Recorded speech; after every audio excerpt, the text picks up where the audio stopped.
Hey gang, Byron with Autowbrake. The reason I'm laughing is we've done this video like 10 different times, so bear with me if I've got some stutter steps in here. We're going to talk about some things that I just want to clarify a little bit, and that is on the power source of the Autowbrake.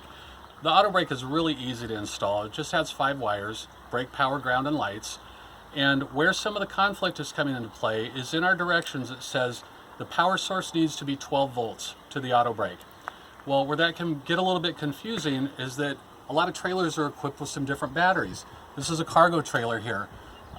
Cargo trailers, flatbeds, toy haulers, car haulers, a lot of trailers, any trailer that has electric brakes is going to have a small battery on it, which is a breakaway battery. This is designed to operate the trailer brakes if the trailer breaks away from the tow vehicle, not to power up the Autowbrake, not to mention it's not 12 volt. The other confusing area is that your RVs, your toy haulers, a lot of the larger trailers will have a 12 volt battery on the trailer. Now, while that is a 12 volt power source, that's designed for the trailer's accessories, not power for the Autowbrake. The reason is not because of the power level, it's the communication. The way the Autowbrake works is once it's on your trailer, you never have to mess with it again, and every time you plug your trailer and tow vehicle together, the Autowbrake is going to get the signal from the vehicle, and it's going to know, okay, I'm powered up, what do I do next?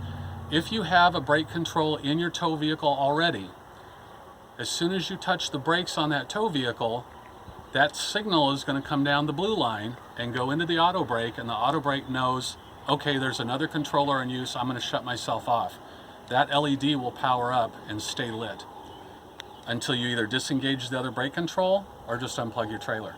Now, where the conflict comes into play is if you power the Autowbrake up with 12 volts from your trailer battery, you've just powered up the LED, but there's no signal coming into the Autowbrake to understand what it needs to do next.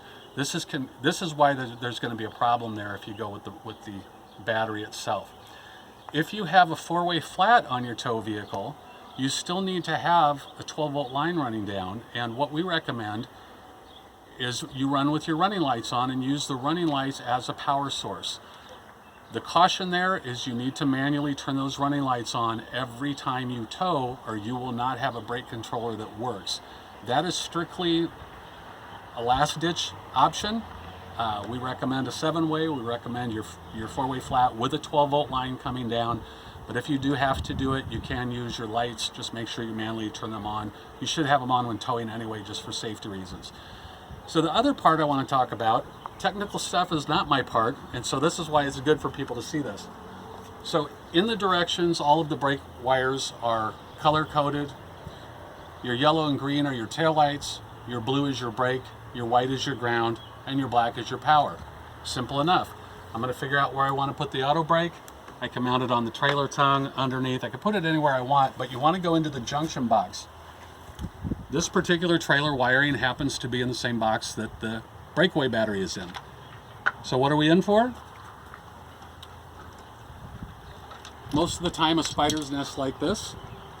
Me, not real mechanically inclined. I like the color-coded stuff, but as I look at this, I've got yellow, I have green, I have blue, I have black, and I've got this red, and I don't have any red on here. So what do? We always recommend you get your trailer's instruction manual. Most of them are available online if you've misplaced it somewhere, but match the corresponding powers to the corresponding powers on the Autowbrake, whether it be brakes, lights, ground, etc. So if you're a do-it-yourselfer, get a voltmeter, make sure it's a 12 volt meter, and check all the wires and identify them, and then hook them up to this. If you're not real mechanically inclined, take it somewhere and have it installed. Give the professionals the instruction manual on the Autowbrake. Make sure that it is corresponding to the right wires in your trailer, and you'll be good to go. Hopefully that simplifies it. We love to support you. We love answering questions. You can find us on Facebook. You can find us online at getautowbrake.com. Don't forget there's a W in there, AUTOWBRAKE.com. We do have an office line on there. We have a 24-hour support line. Keep in mind, we do sleep, so we'll get back to you as soon as we can, but we do answer calls on the weekends and on holidays and at night. We're there for you. So give us a call, send us an email, get us on Facebook. Whatever you do, get an Autowbrake. You're going to love it. We appreciate you and appreciate your business.